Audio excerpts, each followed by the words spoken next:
Wonderful location से, इन भेड़ों के पास से आज मैं आपको परमेश्वर का वर्ड देने जा रहा हूँ। मेरा बिलीव है कि आज जो कुछ आप परमेश्वर की आत्मा से सुनेंगे, आपकी स्पिरिचुअल लाइफ्स सेम नहीं रहेंगी और परमेश्वर का आत्मा आपको मैसेज देगा और वो आपको सिखाएगा और वो आपको समझाएगा। अपने हाथों को उठाओ और प्रार्थना करेंगे। पिता, आज तेरा आत्मा इनको छुए, इस वचन के द्वारा इनको बदले, तेरी ब्लेसिंग इन पर, उनके घराने पे हो खुदावन। तेरा आत्मा इनको छुए, इन बच्चों को खुदावन, बुजुर्गों को, मेरे भाइयों बहनों बच्चों सबको खुदा बाप, तेरा आत्मा इनको छुए, इस वर्ड के द्वारा इनसे बात कर, उन्हें छुड़ा और उन्हें आशीषित कर खुदावन। तेरा वचन आज इनको चंगा करे, आजाद करे, बीमारियों से, बंधनों से, दुष्ट आत्माओं के बंधनों से इन्हें छुटकारा दे खुदावन। तेरे वर्ड के द्वारा ये छुटकारा पाए मेरे पिता। मैं तेरे लहू की घोषणा करता हूं इनकी जिंदगियों के ऊपर। तेरा लहू खुदा बाप इनके परिवारों के ऊपर, इनके जिंदगियों के ऊपर, इनके फाइनेंस के ऊपर खुदावन, इनके जीवन के हर एक पहलू के ऊपर तेरे लहू की घोषणा करता हूं खुदावन। तेरी ब्लेसिंग इन पे हो प्रभु यीशु मसीह के सामर्थी नाम में, आमीन आमीन हालेलुया। आज जैसे कि आप इन भेड़ों को देख रहे हैं, मैं एक भेड़ के फॉर्म पे हूँ, जहाँ जो भेड़ों का चरवाहा है उनके साथ एक लंबी एक मीटिंग में भेड़ों को वो कैसे संभालते हैं, भेड़ों की नेचर क्या है और वो सब चीज़ें जो बाइबल में परमेश्वर ने लिखी हैं, आज हम उन्हें पढ़ेंगे और आज मैं आपको प्रैक्टिकली कुछ बातों को सिखाऊंगा। वचन में लिखा है यूहन्ना 10 उसकी 1 आयत में, मैं तुमसे सच सच कहता हूँ, जो कोई द्वार से भेड़शाला में प्रवेश नहीं करता परंतु किसी दूसरी ओर से चढ़ जाता है, वह चोर और डाकू है। परंतु जो द्वार से भीतर प्रवेश करता है वह भेड़ों का चरवाहा है। उसके लिए द्वारपाल द्वार खोल देता है और भेड़ें उसका शब्द सुनती हैं। वह अपनी भेड़ों का नाम ले लेकर बुलाता है और बाहर ले जाता है। जब वह अपनी सब भेड़ों को बाहर निकाल चुकता है तो उनके आगे आगे चलता है और भेड़ें उसके पीछे पीछे हो लेती हैं, क्योंकि वे उसका शब्द पहचानती हैं। वे पराये के पीछे वो नहीं जाएंगी परंतु उससे भागेंगी, क्योंकि वे परायों का शब्द नहीं पहचानती। आमीन। आज जब चरवाहा, आप इस वीडियो में देखेंगे कि जब भेड़ों की ऊन जब कतरी जाती है तो चरवाहे ने जब भेड़ को पकड़ा और चरवाहे ने गले में एक लॉकेट, जो उसकी निशानी है कि ये चरवाहा है, जब उसने उसको दिखाया तो वो भेड़ चरवाहे के हाथ में रिलैक्स हुई और वो उसका ऊन जो था वो कतरने लगा। और जब वो उसका ऊन कतरने लगा, वो चुप करके, बहुत से लोग वहाँ मौजूद थे और बहुत से लोगों ने उस ऊन को, चरवाहे ने कहा कि आप सब मेरे साथ आकर उस ऊन को काट सकते हैं। और हम सब ने उस भेड़ की ऊन को काटा। और तब तक जो भेड़ थी बड़ी शांत रीति के साथ बनी रही और चरवाहे के हाथ में अपनी, जब तक उसने उसको छोड़ा नहीं, जब तक वो ऊन काटी नहीं गई, तब तक वो वहां से गई नहीं। अगर हम भेड़ों की जिंदगियों को देखें तो बाइबल कहती है कि प्रभु यीशु मसीह ने हमको, आपको भेड़ों के समान रखा है। उसने अपने आप को भी निष्कलंक मेमना कहा है। उसने कहा है कि वो मेमना जो जगत के सारे पापों को उठा के लेके गया। क्यों परमेश्वर ने हमको भेड़ों के समान कंपेयर किया, या आपको ये कहा, मुझे ये कहा कि जो मेरी भेड़ें हैं वो मेरा शब्द पहचानती हैं। आज मैंने भेड़ की एक और खासियत को देखा जिसे मैं आपके साथ शेयर करूंगा। जो भेड़ है वो कभी भी सेल्फ सफिशिएंट नहीं है, वो आत्मनिर्भर नहीं हो सकती है। जिस भेड़ की आप वीडियो देख रहे हैं साइड पर, जब उसके ऊन को कतरा जा रहा था तो उसके ऊन को कतरने का कारण ये होता है कि जब मैं जहाँ जिस जगह पे हूँ, अब यहाँ पे गर्मी है, तो गर्मी के दौरान अगर भेड़ को ये लोग नहीं कतरते हैं, उसके ऊन को नहीं काटते हैं, तो वो ओवर हीट हो सकती है ओवरहीट होने के कारण उसकी सेहत खराब हो सकती है। और जब बारिश के सीजन में अगर बहुत ज़्यादा ऊन भेड़ पे हो तो वो पानी उसमें ठहरा रहता है, उसमें कीड़े अपने अंडे देते हैं, उसमें मच्छर बहुत ज़्यादा और कीड़े बहुत बड़ी मात्रा में चले जाते हैं और उसको हमेशा तंग करते हैं। और इसीलिए हर साल उनके ऊन को कतरा जाता है और फिर भेड़ें जो हैं वो हेल्थी रहती हैं। और परमेश्वर ने वचन में क्या लिखा है, उसने आपको और मुझको अपनी भेड़ों के समान कहा है। और उसने कहा है कि अंत के दिनों में जब तुम्हारा न्याय होगा, मैं भेड़ों से कहूंगा, अपने दाहिने हाथ के लोगों से कहूंगा कि जाओ और उस स्थान पर जो पिता ने तुम्हारे लिए तैयार किया है। और लेफ्ट हैंड साइड बकरियों को, अगर आप बकरियों को देखेंगे, उनको ऊन कतरवाने की जरूरत नहीं है, वो लंबा देख सकती हैं, ज्यादा देख सकती हैं, वो चरवाहे पर निर्भर नहीं है। तो परमेश्वर ने उन विश्वासियों की तुलना उन बकरियों से की है जो ये कहते हैं कि हमें किसी चर्च की या किसी चरवाहे की जरूरत नहीं। उन्हें लगता है कि वो डायरेक्ट परमेश्वर को मान सकते हैं। आप परमेश्वर को डायरेक्ट ही मानते हैं, मैं भी परमेश्वर को डायरेक्ट ही मानता हूं। मैं अपने पास्टर के थ्रू परमेश्वर को नहीं मानता हूं, मैं डायरेक्ट ही परमेश्वर को मानता हूं। लेकिन वचन में लिखा है कि उसने चरवाहों को आज भी ठहराया है। इसलिए पौलुस ने कहा, कलीसिया में उसने 5 तरह के व्यक्ति दिए हैं। उसने प्रेरित दिए हैं, उसने भविष्यद्वक्ता दिए हैं, पास्टर्स दिए हैं, इवेंजलिस्ट दिए हैं, टीचर्स दिए हैं, जो कलीसिया जिनसे उन्नति करेगी और कलीसिया जिससे बरकत पाएगी और मसीह की जो देह है वो परफेक्ट होगी। इसका मतलब ये सारी मैनेजमेंट भी परमेश्वर के द्वारा ठहराई गई थी। इसीलिए बाइबल कहती, जब मूसा ने गलती की और उसके बहन मरियम ने और भाई हारून ने उसको बुरा भला बोला, तो परमेश्वर ने उनको श्रापित किया और उसको कोढ़ हुआ। और उसके भाई को, क्योंकि वो याजक की कुर्सी पे था, उतनी सजा नहीं मिली जितनी मरियम को मिली। उसका रीजन ये था कि परमेश्वर ने कहा, चाहे उसने मिस्टेक की, लेकिन तुम मेरी मैनेजमेंट के खिलाफ, जो मैंने मैनेज करने के लिए धरती को, परमेश्वर के लोगों को किया है, तुम उसके खिलाफ नहीं चल सकते हो। कहने का मतलब यह है कि परमेश्वर ने एक मैनेजमेंट ठहराई, एक सिस्टम बनाया जिसके द्वारा आज हम ब्लेस्ड होते हैं। पौलुस को उसने ठहराया कि वो एक दर्शन के जरिए काम करेगा। पौलुस को परमेश्वर ने एक ग्रेस का दर्शन दिया, चाहे वो गमलियल और बड़े बड़े विद्वानों के पांव में वो पड़ा था, वो इब्रानी था, वो बिन्यामीन के गोत्र का था, वो पढ़ा लिखा था, बड़ा रसूखदार आदमी था, एक बड़ी संस्था का मेंबर था जो उस जमाने की एक बहुत बड़ी धार्मिक और बहुत बड़ी रेप्यूटेबल संस्था थी। तो परमेश्वर उससे प्रचार करवाता क्रिश्चियंस में, यहूदियों में, जिस संस्था, जिस कम्युनिटी का वो मेंबर था, वहां उसकी सुनी जाती है। अगर आज आपके मोहल्ले के, आपके नगर का एमएलए अपने फेथ को अनाउंस करते कि मैं क्रिश्चियन हूं, तो ज्यादा आपको लगेगा हाँ वो ज्यादा प्रभाव डाल सकता है कि इतना बड़ा व्यक्ति सीएम या एमएलए या एमपी ये क्रिश्चियन बन गया।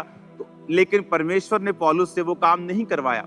परमेश्वर ने पौलुस को कहा कि तू अन्य जातियों में जाएगा जो उसको जानती तक नहीं थी, ताकि परमेश्वर ये साबित कर सके कि सब कुछ ग्रेस के द्वारा ही है। आमीन। तो हम जानते हैं कि सब कुछ ग्रेस के द्वारा है, लेकिन परमेश्वर ने फिर भी चरवाहों को ठहराया है और पौलुस को एक दर्शन दिया। और वचन कहता है, जो जो विश्वासी, जो जो कलीसिया पौलुस के उस दर्शन में उसके संग रहा, परमेश्वर ने उनको आशीषित किया। और फिर पौलुस ने भी कहा इस कलीसिया को कि ये तेरी सारी जरूरतें परमेश्वर स्वर्गीय भंडारों से पूरा करेगा, महिमा सहित मसीह यीशु में पूरा करेगा। परमेश्वर ने उनको आशीषित किया। क्यों?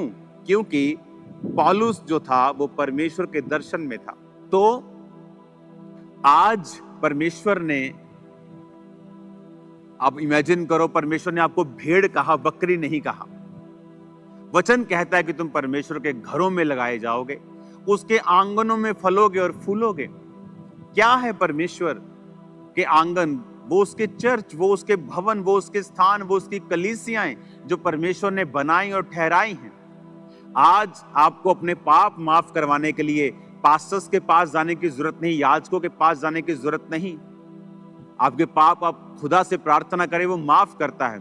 लेकिन उसने उन लोगों को ठहराया है ताकि आप लोग उन्नति पाएं और आप लोग ब्लेस्ड हों। इमेजिन करो, जो लोग परमेश्वर के भवन से दूर होते हैं, उसी तरह फिर उनकी जो स्किन है, उनके जो बाल हैं, वो ओवरग्रोन होते हैं, भार उनकी लाइफ पर होता है, बहुत सारी शैतानी चीजें उनको तंग कर रही होती हैं, जिस तरह भेड़ को तंग करती हैं।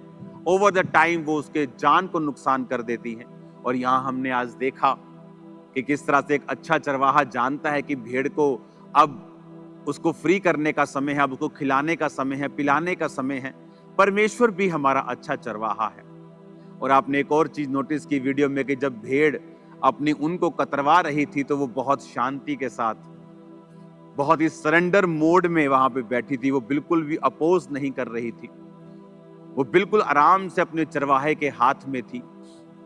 अगर हम परमेश्वर से बरकतों को चाहते हैं, हम भी समर्पित होकर समर्पण के मोड में परमेश्वर के हाथ में भी, उसके दासों के हाथ में भी रहें, तो फिर परमेश्वर उस मकसद को पूरा कर पाता है। वो हमें शेप में लेके आता है और हमारी जिंदगी में वो काम होते हैं जो परमेश्वर चाहता है। हालेलुया। और अभी इस परमेश्वर की बनाई हुई दुनिया में, जहां ये बहुत सारा ऐसा स्थान है जो अभी तक अनटच्ड है, यहाँ बहुत से लोग नहीं हैं, यहाँ भीड़ नहीं है। मोस्टली यहाँ जानवर आपको देखने को मिलेंगे, आपको पेड़ मिलेंगे, आपको वादियाँ मिलेंगी। ऐसा परमेश्वर का ये स्थान मिलेगा जहाँ आप लंबे समय तक, सुबह से लेकर दोपहर तक आप प्रार्थना कर सकते हैं और आप बिल्कुल भी थकेंगे नहीं। इस तरह का ये परमेश्वर ने मुझे स्थान दिया। आज मेरा मैसेज आपको यही है कि परमेश्वर के हाथों में भेड़ बने, ओवर स्मार्ट मत बने, बकरियां ना बने जिसको चरवाहे की जरूरत नहीं है, भेड़ बने जिसको चरवाहे की जरूरत है, क्योंकि वो ना तो बहुत लंबा देख सकती हैं और वो बिना चरवाहे के चल नहीं सकती। उनको चरवाहे की जरूरत हर कुछ कुछ दिनों और हफ्तों के बाद उसको पड़ती है। और परमेश्वर भी यही चाहता है।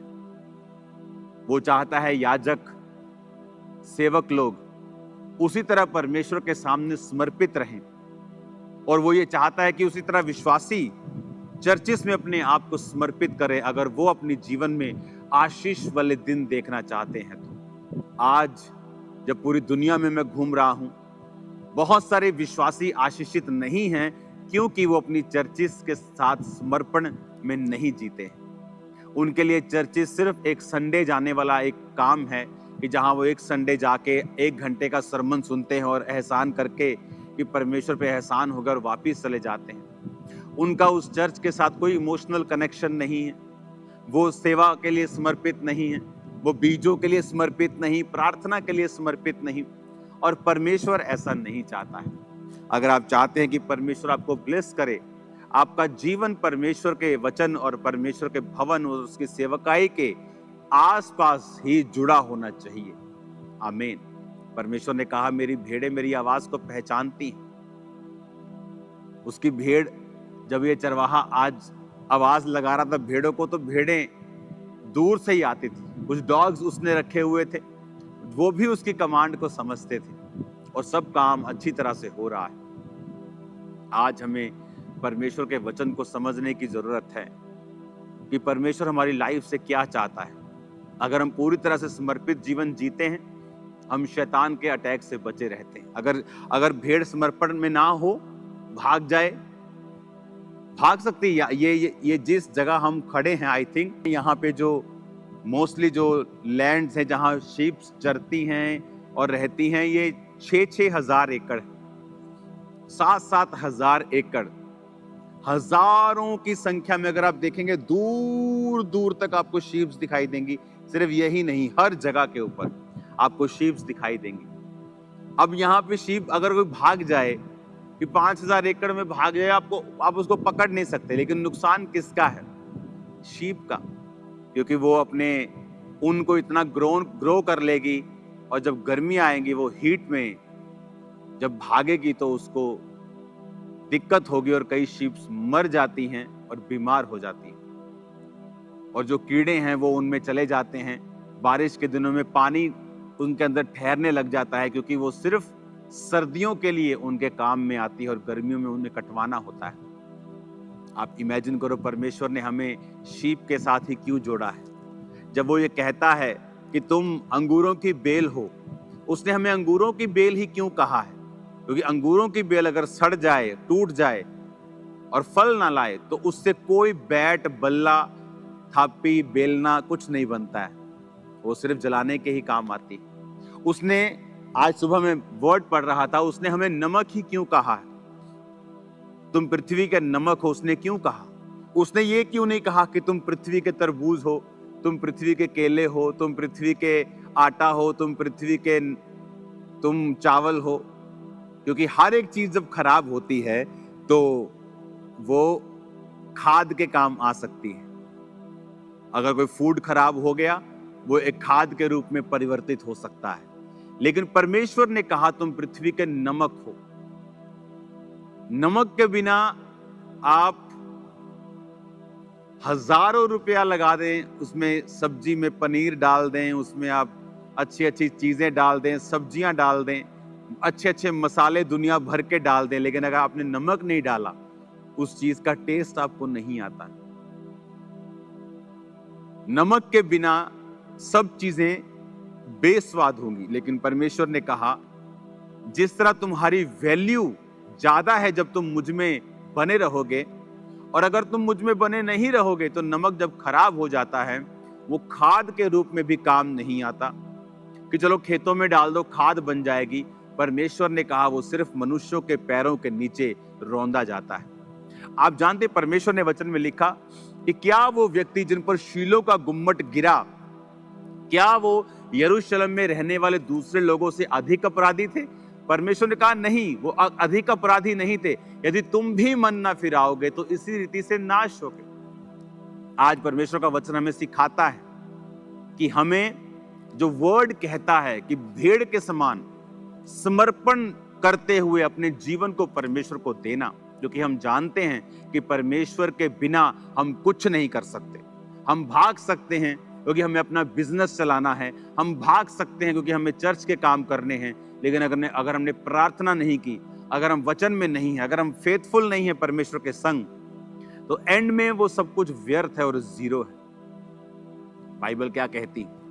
उसने कहा अगर तुम भी मन नहीं फिराओगे तो उसी रीति से नाश होगी। ये नहीं कि तुमने ज्यादा पाप किए इसलिए, कि कम पाप किए इसलिए। उसने कहा अगर तुम मन नहीं फिराओगे, अगर तुम्हें पता है कि वर्ड क्या कहता है कि हमें समर्पित रहना है, किसकी तरह? भेड़ की तरह, बकरी की तरह नहीं, भेड़ की तरह, कि हमें परमेश्वर की जरूरत है, हमें उसके वर्ड को सुनना है, हमें चर्च को फॉलो करना है, हमें अपने परमेश्वर जो दास ठहराए हैं उन्हें फॉलो करना है, हमें परमेश्वर की आज्ञाओं को मानना है, परमेश्वर के भवन के साथ वफादार रहना है, परमेश्वर के साथ वफादार रहना है, प्रभु के संग चलना है, रोज प्रार्थना करना है, पवित्रताई में रहना है, परमेश्वर के योग्य जीवन जीना है। ये परमेश्वर चाहता है हमारी लाइफ से।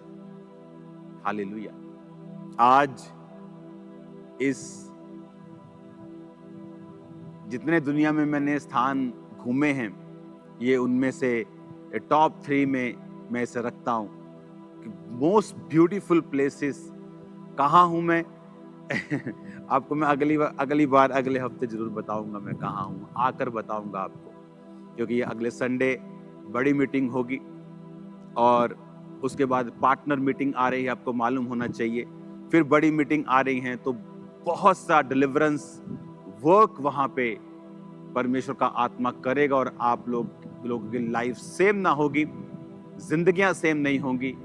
आज से अपना जीवन परमेश्वर को समर्पित करें और ये समझें कि अगर आप क्रिश्चियन हैं तो परमेश्वर ने आपको स्पेशल ब्लेसिंग्स दी, पर यह भी समझे कि अगर क्रिश्चियन बिगड़ जाए तो फिर वो जलाने के, पांव के नीचे आने के ही काम आ सकता है और किसी चीज के नहीं।